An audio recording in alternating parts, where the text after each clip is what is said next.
Once in a life, you have to visit Vietnam. And honestly, when people told me their favorite part of this country is North Vietnam, they were not lying about it. Because मेरा भी favorite part अभी North ही है. In fact, that's exactly why I ended up spending most of my time backpacking through the northern region. Hi, I'm Pragya and welcome to my channel Khao Local Gumo Global, where I explore new ways of living through travel, food and local stories. And in this video, I am sharing everything I learned about backpacking solo in northern part of Vietnam. From how I prepared before the trip, the places I covered, tours and activities I tried, local food, transportation, hostel stays and practical travel tips that genuinely helps you plan your own trip. And no, this is not your standard itinerary video. This is northern Vietnam through a solo traveler lens. Simple, real and full of useful information. So if you are planning a Vietnam trip, stay with me till the end and now rock and roll.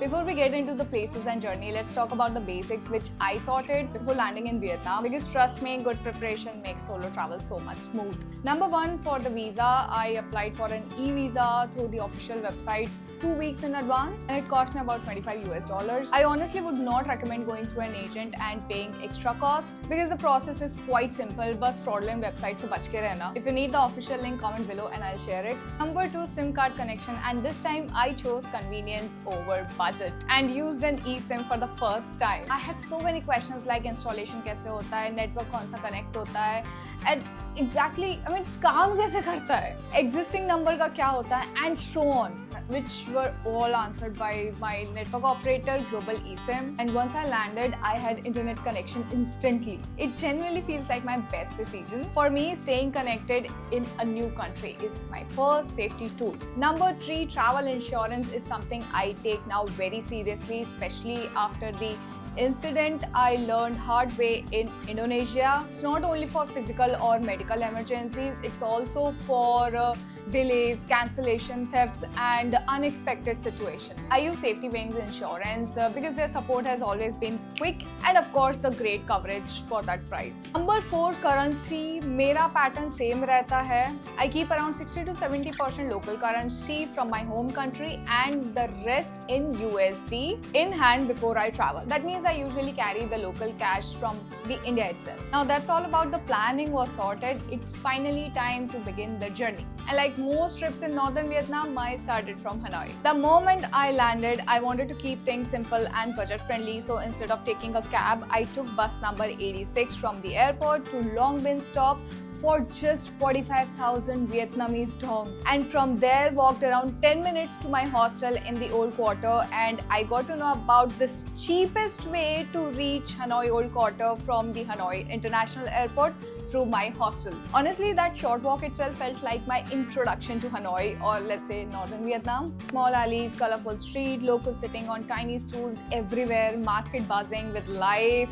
The city felt vibrant, chaotic and yet strangely very welcoming. I stayed at Hanoi Buffalo Hostel and I absolutely loved the location because almost everything I wanted to explore was within walking distance. And this is where I will say I did not follow any standard itinerary. Whatever come within my reach, whatever I could walk, explore for free or spend very little, I did that.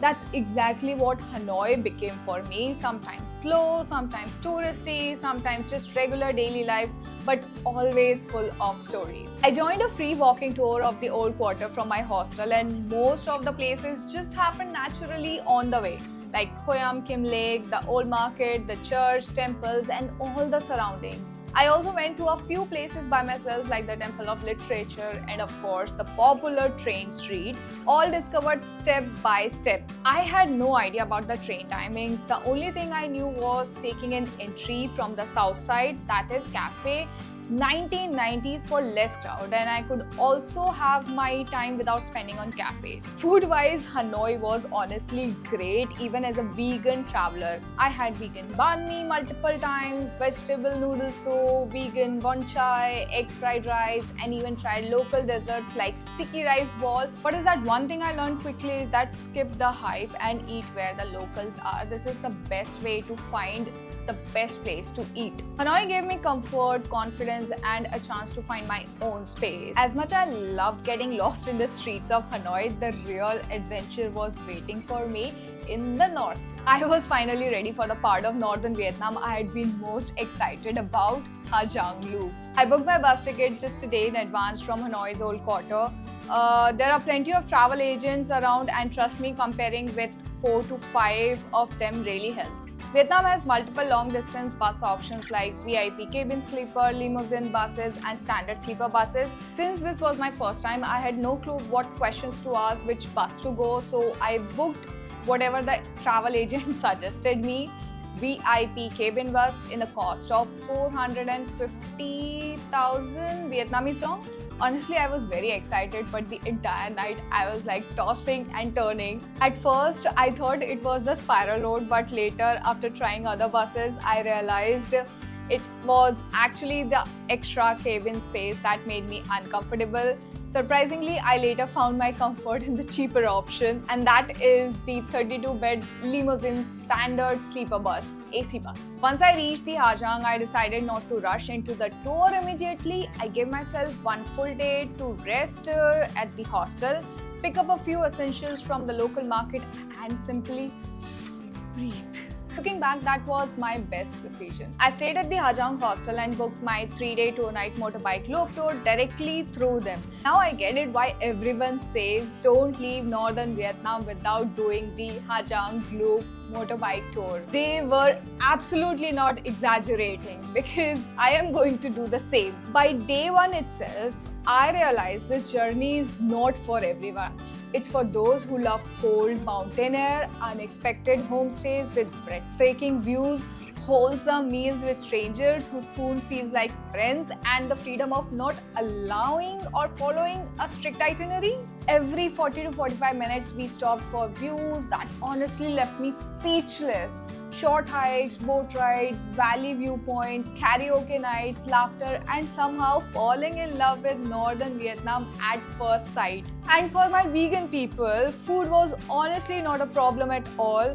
Throughout the loop, I had plenty of options like noodles, spring rolls, sorted vegetables, boiled vegetables, and even vegan banh mi. It was simple, comforting, and more than enough to keep me full after long hours on the road.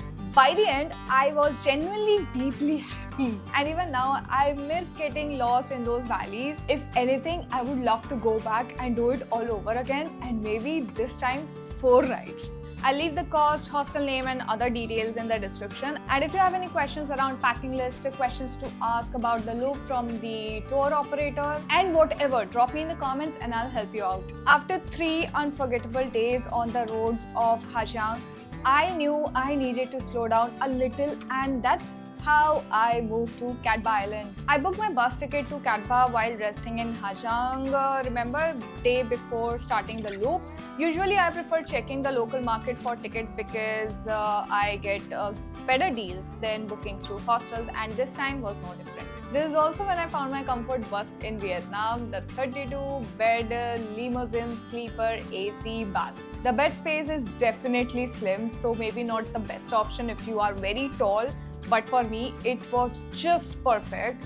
That's when I knew this is the bus I am choosing every time I'm traveling in Vietnam by bus. After the overnight journey, I reached the Cat Ba, checked into the hostel, settled down, and finally took a deep breath. Whole vibe of the island felt exactly what I needed: slow, calm, and refreshing.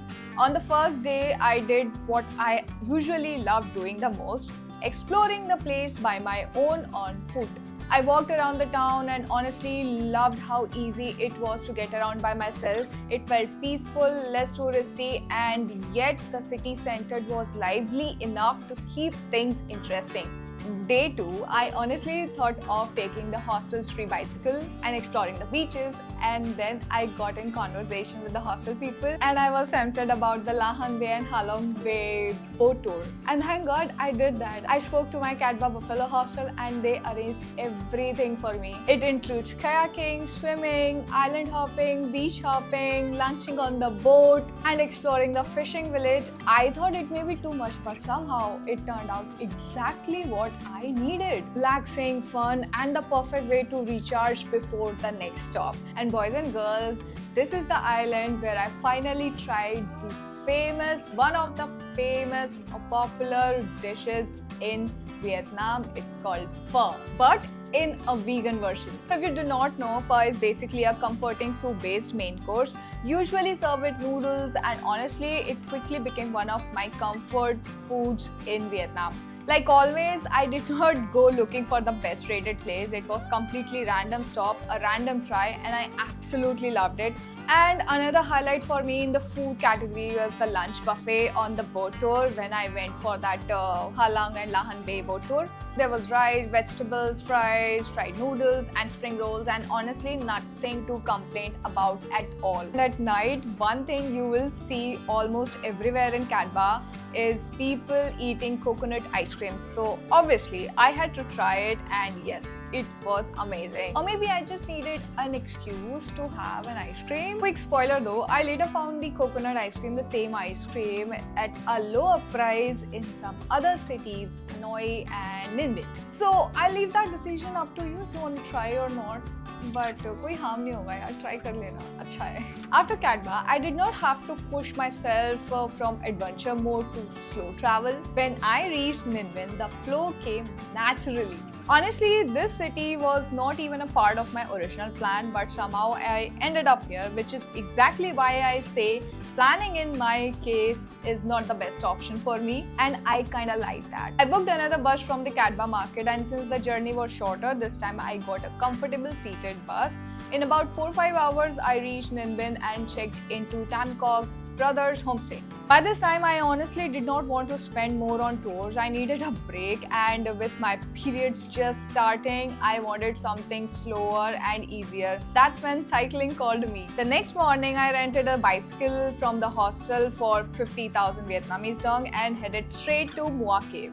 The hike was short, easy, but not easy on my first day of the periods, thanks to menstrual cup. कुछ तो अच्छा है periods में. And this hike was so worth it for the views. After that, I kept cycling, no map, no fixed destination, no checklist, just random exploring, passing fields, viewpoints, and even the famous boat ride from a distance. Honestly, I was just so happy in my cycling zone, and of course, food had to be the part of the story. There was this restaurant just a few steps from my hostel that I ended up visiting 3 times. The owner was the sweetest, always serving fruits and water before the meal and making the most comforting vegetarian food for me. This is also where I give tofu another chance and surprisingly loved it. And from here, I returned to my favorite city Hanoi before moving for the central Vietnam. And with that, this was the end of my northern Vietnam journey. And let's break down roughly how much this trip, this part of Vietnam cost me. I hate this part the most, but I kind of like it also because eventually it let me know that okay,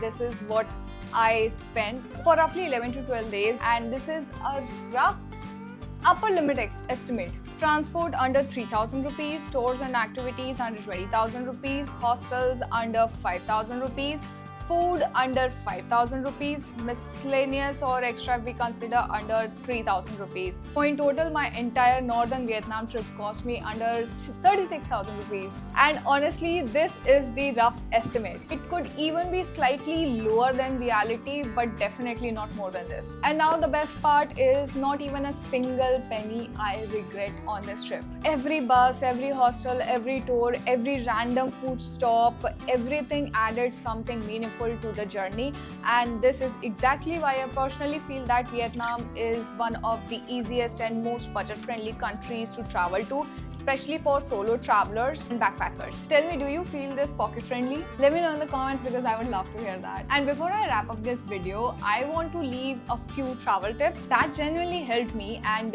might make your trip much more smoother. Number 1, compare before booking. Bus, hostel, tours, if you have time, book from the local market instead of online. I almost always found better discounted rates this way. Number 2, choose your bus wisely. Vietnam has VIP cabins, limousine, sleeper bus and standard sleeper. For me, the 32-bed limousine sleeper was way more comfortable than the VIP cabin. Number 3, ask questions before tours, especially for Hajang and Island cruise tours, inclusion, stay, meals, pickup, timings, and hidden charges. I have a full list of questions which I asked and helped me during my stay. If you want it, just comment and I'll send you. Number 4, always carry cash. Use cash wherever possible, avoid extra charges, and carefully check the note denomination before paying. Trust me, this is a very common mistake tourists make. 50,000 की जगह 500,000 का note दे देते हैं, या फिर 20,000 की जगह 200,000 का दे देते हैं, या फिर 10,000 की जगह 100,000 का नोट दे देते हैं. So be careful. Number 5, for my vegetarian or vegan people. If you are a vegetarian, look for the word chai. This was my safest food keyword across Vietnam. Chai means vegetarian. Don't try to pronounce it. कुछ गलत हो सकता है. उनको लिख के बताना. Number 6, don't force a checklist itinerary. Slow travel, free walks, random food stops, and your own pace often create the best memories. Number 7, do not skip insurance. It's not just for accident, as I told earlier. It also for delays, cancellation, thefts, and so many things, and all of it matters. Number 8, safety for girls. Personally, I felt very safe throughout Vietnam, day or night, and the local hospitality was genuinely so warm and kind.